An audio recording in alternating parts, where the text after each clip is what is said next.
Hi guys, how you doing out there? Dave at the Humble Trekker channel. A little bit different today, something a little bit more on a serious note.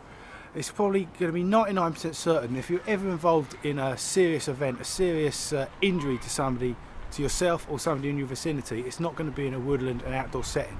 It's going to be an event that occurs, going to be your ordinary, urban, everyday lifestyle. It could be a terror attack, car crash, or another serious incident that causes major blood loss to somebody nearby to you.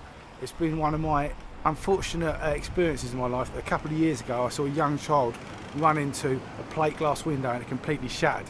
There were some very serious injuries occurred, and ever since that day I've carried with me, as often as I possibly can, a major blood stopping trauma kit. We can never be fully prepared for everything and anything that can happen to us in our daily lives. You look at the news on the TV and the papers today, you see dreadful terror attacks. But that aside, you see car crashes, everyday accidents, events that occur that can lead to somebody having a major blood loss.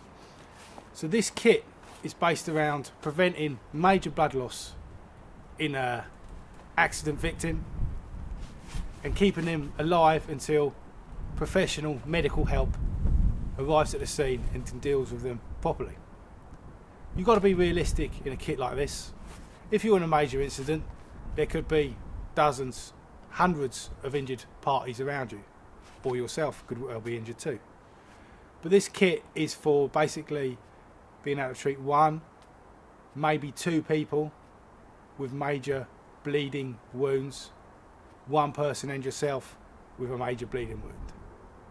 We can never be fully prepared for any eventuality, but we can give ourselves a little bit of a kickstart in being able to look after victims of terrible incidents. Straight off the bat, with a kit like this, it needs to be portable. This is something that you're going to throw in your backpack, in your work bag, in your cargo pocket, in your dashboard of your car, and carry with you as often as you can. So it has to be small, portable and light. I'm using this Maxpedition pouch. The brand of the pouch is really not that important. It can be any of these generic type of pouches, but what is important for me is it has to be a pouch that fully opens like this and exposes all the contents immediately. You don't want to have one of these pouches that only opens half the way and you're diving in with your fingers. Firstly, what you'll find in my kit is a CPR life key. This is a CPR protection mask. I'll open it up, and this is something I recommend you don't just carry in a kit like this, but as you can see, it's got a key ring, and this is the kind of thing that anybody and really everybody should be carrying on their key ring on a daily basis. And what it is, you open up, it's in a mask that you put into the mouth of somebody that you're giving the kiss of life to. And we're actually, it's not primarily to protect you from bacteria or stuff like that, but it's actually if they have a backflow, if they start to vomit while you're giving them CPR, this is going to protect you from them. Then down here I have an LED blinking flashlight which is permanently attached. This could be used for signalling in darkness and can also be used to examine the contents of the pack.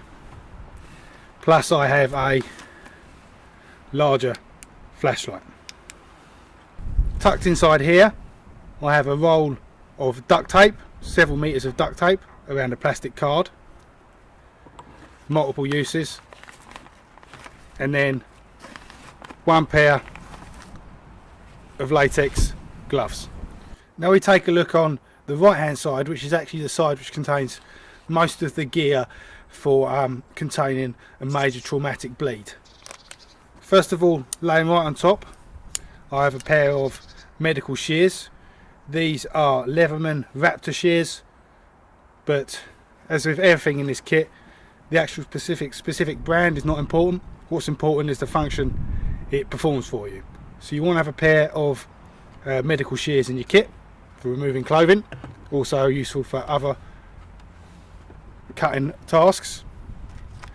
Just to continue cutting, I also have one of these window smashers which has got a belt cutter on it, so if you need to smash a window in a hurry, you use this. You place it on the window, you actually place this black bit on the window and you press. There's a very hard nail basically that comes out of this and will smash the window. Very good for ingress, egress from a motor vehicle. If there's only one bit of kit in here which I could take with me all the time, it would be this one. This is actually a standard utility field dressing. They're very cheap, so you can always have these with you. It contains 2 compression pads which are 20 by 20 centimeters and an elasticated bandage which is 4 meters by 10 centimeters.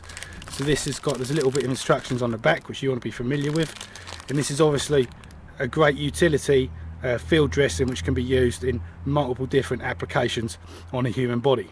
Then we have, going up a little bit in the technology level, this is an Israeli bandage. There's many videos about Israeli bandages on YouTube. Maybe I'll get around to doing one myself, but Google Israeli bandages, you'll find out what they are. They're basically self-contained, sterilised bandages. They're basically the advanced modern version of a field dressing. Really, you can say this is going up in levels of severity. If you can't fix the wound with your basic field dressing, you may go to your Israeli bandage. Then if you're not being able to stop the bleeding with that, then you would go to something like this, a quick clot first response clotting sponge. I recommend only using quick clotting sponges and not the powder, the granules. I've read some very disturbing research about those clotting granules, and I don't recommend them for the amateur to be using in any situation. If you're not able to contain your bleeding with your dressings, with your quick clot sponge, then you're going to have to go to a tourniquet. Tourniquets should only be used in essential situations. Make sure that you've got training in the use of a tourniquet before you carry it with you. So that's your blood stopping options. Your Israeli bandage, your standard utility field dressing, your quick clot pad, and then finally, if absolutely deemed necessary to save the person's life, bring out the tourniquet. Additionally, I also can have within this pouch 5 medical masks. If you're in a disaster situation, a terrorist attack situation, there may be a lot of dust flying around, and these are very small, so I actually include 5 in here. That's going to cover my entire nuclear family. And that is the complete contents of this pouch. What's important to remember is not the actual brand or the specific type of equipment I've got in here, but it's actually the function it performs if you're putting together a kit like this. I can say some of the gear in here is quite expensive, but it took me, I didn't start off with this kit, it took me actually a year or so to actually put this complete kit together. If you just start off with just carrying around a basic utility field dressing, you're halfway there in terms of your preparedness for dealing with a disaster situation. Having seen the contents of this kit, you can see it's going to be able to treat 1, maybe 2 people. We can't do everything in a bad situation, but if we can just help one person or actually use this to keep ourselves alive, we're doing the best we possibly can in that bad situation. An important reflection on this pouch is this is not something you dip into on a daily basis. This is something you put together and you never open it until that day you really need it, and hopefully that day never comes. If you're going to have you also need a basic first aid kit with your band-aid plasters in there, your stinging ointment, your antiseptic cream. That's got to be completely separate. You want to put this together and then never open it until that day you need it, because if you do dip into it when you don't really need it, if it's not a real disaster situation, you're going to open it up and the stuff you need's not in there. As well as carrying the kit, it's very important that you get some sort of fundamental basic training.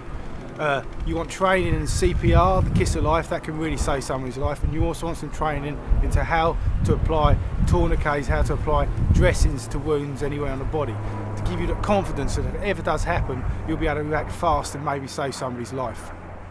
Thanks for watching, guys. Enjoyed making this video, hope you've appreciated it, got something out of it. Take it easy, and I'll see you next time. And don't forget, if you're not already subscribed, please subscribe for more content like this coming up in the future.